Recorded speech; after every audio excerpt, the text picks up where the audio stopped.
not sure how old I was, probably around 7 or 8, when a family friend came into my bedroom one evening and he woke me up. He was touching me, and he told me to be quiet, not to say anything, that it was our little secret. And that's all he did, was touch my chest, and he said that he'd come back again.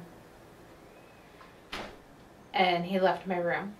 The next morning I woke up and my mother was making my father's lunch, and I said to her, "Mom, I need to talk to you."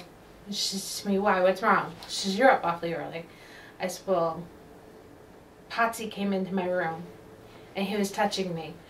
And she says, "Oh, it was just a dream. Just a dream."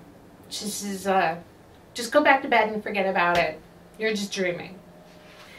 And I thought that was kind of weird that she said that to me, but I was like, okay, she's my mom. She knows what she's talking about.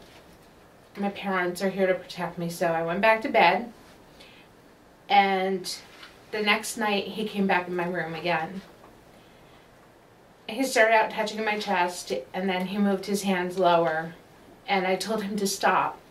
And he said, "No," he says, "I'm not going to hurt you. You're going to like it. It's going to feel good." I don't remember how long or how many years it was. I think it was probably about 2 or 3 years that he was doing this to me. It progressed from touching to full-on sexual contact. Whenever my parents weren't around, or he would take me places with him on little trips. I remember going to a secluded area in a lake that was in my hometown, and my brother was with us. And he told my brother to go play by the lakeside, and he had sex with me in his car while my brother was playing. And I kept thinking to myself, oh my God, I hope he doesn't come and see what he's doing to me, because Patsy always said to me it was our little secret not to share it with anyone. If I shared it with somebody, he would kill our dog, Gidget. And that if that didn't keep me quiet, he would kill my family. So I kept my mouth shut until one afternoon my parents were out, and a very close family friend was taking care of my brother and I.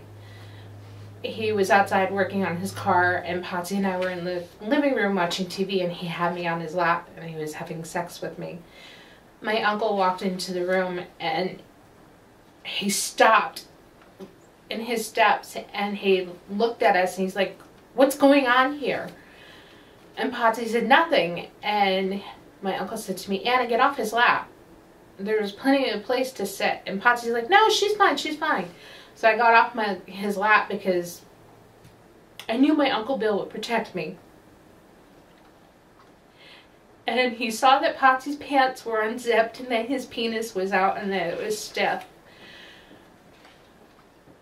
And my uncle looked at me, he says to me, "Oh my God, Anna," he said, "Are you okay?" I didn't know what to say because I was so afraid that my parents would be murdered, my brother. And Uncle Bill looked at me, he says to me, "I'll take care of you, don't worry about it." My mom and dad got home and my uncle told them what was going on. Next thing I knew, the police were at the house. They sent 2 male detectives. And I wouldn't talk to either one of them because I was afraid.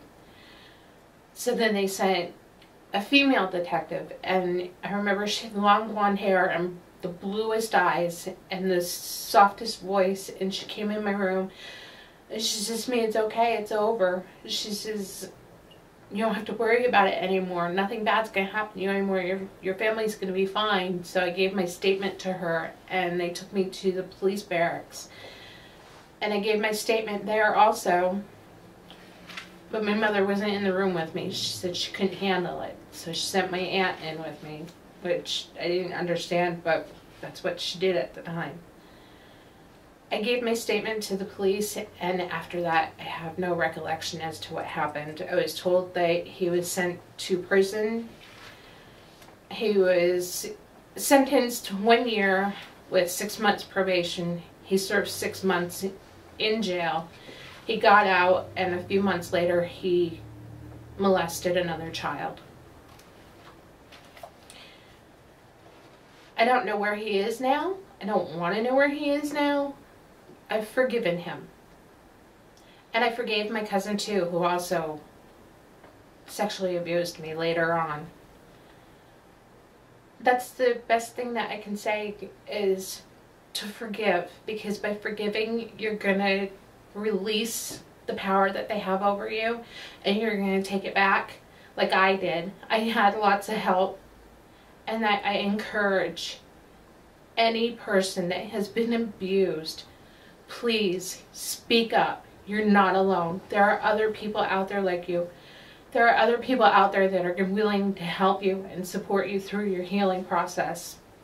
I wish I had done it a long time ago, but I realized that it wasn't meant for me to heal all the way.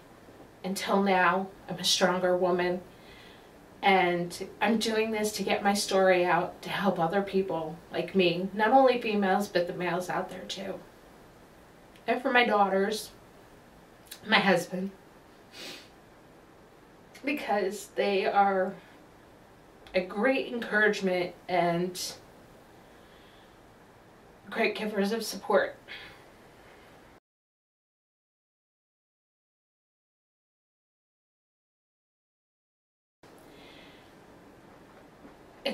It shouldn't be kept a secret.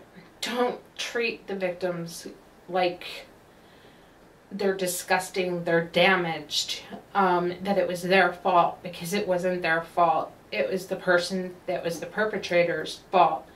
The perpetrators always pick on women or children that are weak in some way. That's how they pick them. And that's why I was chosen, because my family life wasn't the best, and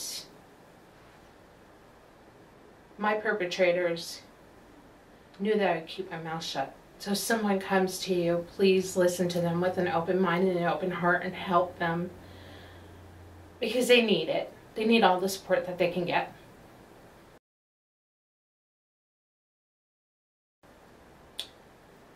Greatly. I suffer from depression, anxiety attacks. Before I started the full-on healing process, I really couldn't go out of the house by myself. I always had to have somebody with me. If I did go out, I was always looking over my shoulder. As I got older, I constantly changed my appearance. My hair was never the same for any length of time. I didn't have a very good image of my body or myself. I had very bad self-esteem, actually no self-esteem at all. And I didn't have any self-worth. I felt that I was damaged goods and that nobody would love me. But I realized that I'm not damaged goods, that I'm really strong, and I'm doing this so that I can help someone else. Because I don't want the silence to be out there anymore. It's got to be broken. Because this epidemic needs to stop.